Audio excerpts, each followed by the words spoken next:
Junior said, you told him, who run this? He said, I do. He said, wait a minute. Okay. Tell Senior bye, because you're going to talk to him, and we do this, can't do it at the same time.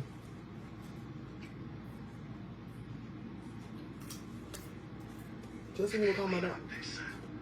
Hey, Senior, I'm going to call you right back. We about to redo this podcast. We lost the audio on the first one. All right. All right. So, let's take two.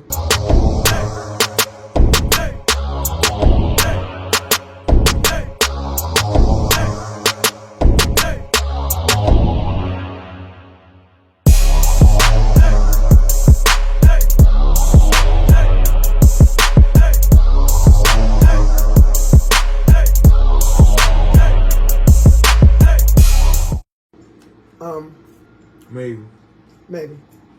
Our topic is, yeah, that's recording Jesus. Our topic is swear by your own hurt. Obviously we can't retell the stories that we told earlier. I can. You can. Mm-hmm. So we talked about swear by your own hurt and what that means. It kind of means that if somebody does something to you, sometimes you release them from whatever it is. And you accept what they did as wrong as right, and you accept what you did as right as wrong. Yeah, you basically just let them be right even though they're not. And you swear by your own hurt. We had a situation at the midpoint of April where we hired somebody to do a job and they didn't do it to our satisfaction and ended up owing us money at the end of it. And we, with a lot of prayer and a lot of advice from our pastor, decided to let them go. Not pastor, but apostle. Yes, I stand corrected. He is our pastor, but he is an apostle. And we decided to just let them go. And let them go with God. But it's hard to let somebody who you feel has done something wrong to you, you feel like they're getting away with something, and you let them go.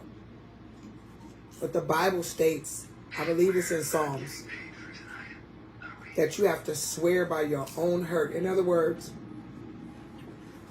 your hurt it's your hurt, and you have to allow that person to just go with God, and you just let it go.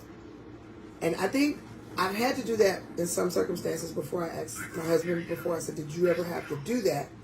Eli, have you ever had to just let somebody go when they did you wrong and just let God have it? And your response to that was?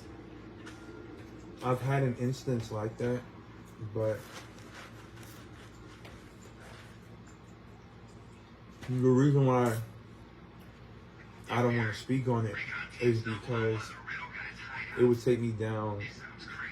It would take me into a dark rabbit hole that I don't want to walk into. So in other words, it's something that it still brings up old memories. It still kind of hurts a little bit. Added with trauma. It's a little traumatic, so you don't want to talk about it. It's a sensitive subject. And I can understand. I think that when that happens, you're shocked that it goes the way that it goes. Yeah, because most of the time when it happens, it's a friend. It's somebody that you considered family or close to, or somebody that you loved a lot. And when it happens, you're just like, I can't believe you did that. I can't believe you would do that. But you have to realize, too, it says in God's word, Satan will never use somebody that you don't know. He'll always use somebody that is close to you. Because once they come into that space of being family, your guard really isn't up as it would be for someone that you don't know. Right, a stranger. Because you're not familiar with their movement. And so we've come to the conclusion, and then too, a lot of times when God wants us to release stuff, He'll set it up just so it goes that way, to show you that you that you was never supposed to allow that person in as close as you did. And it's hurtful though, bro. That hurts, especially when sometimes the person that does whatever, you've given them more than one opportunity to come back and be a part of your life, and they do something else. And so then you feel dumb, because then you feel like, why do I continue to allow this person to do whatever? And it's because when your heart is big, like when you love hard. But you live and you learn. Let's see. Not that you feel dumb, is that you don't really have the foresight that Jesus had. Because at the Last Supper, Jesus knew Judas was going to sell him out. But he still treated everybody fairly. And see, that's a power that a lot of people have but don't have. A lot of people have but don't use it to see things coming. But see, the thing about it is, though, God will never allow you to know exactly what's gonna come, when it's gonna come, and how it's gonna come, because if he gave you that power, that's like him taking a piece of himself and giving it to you that you're not deserving of. Because then you can alter your path and be like a God. Well, but it says in the Bible though that we see in part and we know in part, into a mirror darkly. So it's like we don't see everything. We only see parts. Even prophets, prophetic people. Everything is vague, and a lot of it is it's a godlike hypothesis. So you have a clear, well, I don't say clear, you have a strong feeling that you know what the subject is, and you know you had an open vision, so you it's something that may happen, but the way it's going to happen is only a small puzzle piece to the final puzzle, to complete the puzzle. And the reason why God would never give man the power to be able to alter or change or shift his own destiny is because some people if God gave it to them, may take that gift and make it to where as if they never will die. Yeah. Or they we do have to a certain extent the power to control our own destiny. We do have the power to control our own destiny, but we don't have the power to control the speed of when it's going to happen. Or the other thing that my pastor always said, our pastor, you can choose your choices, but you cannot choose your consequences. So you can choose to do X, Y, or Z, but you can't choose what happens after you do whatever it is. And you could pray for a good outcome. You could hope, hey, this is going to come out great. Everything's going to work out fine. But sometimes it doesn't. I know a lot of times for myself, I will go to do something and everything around that thing will fall apart. And I recognize, okay, God doesn't want me. For example, the lawsuit that we were trying to do against this person that we were friends with. And not to say that God doesn't want you to do it. I would say this isn't the season for that. Because a lot of us, it's like my friend. Talk your stuff, boy.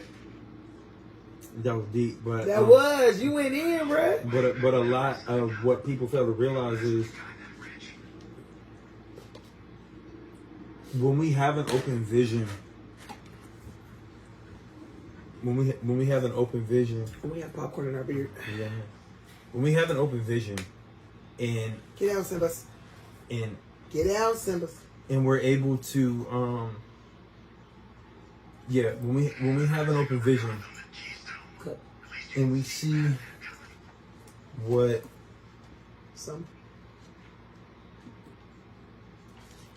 and we see the possible outcome of what we may be greeted with, or what we may be striving towards. Almost lost my train of thought. No, don't lose that one. That was good though, bro. You can't lose that one. Like one of my friends said,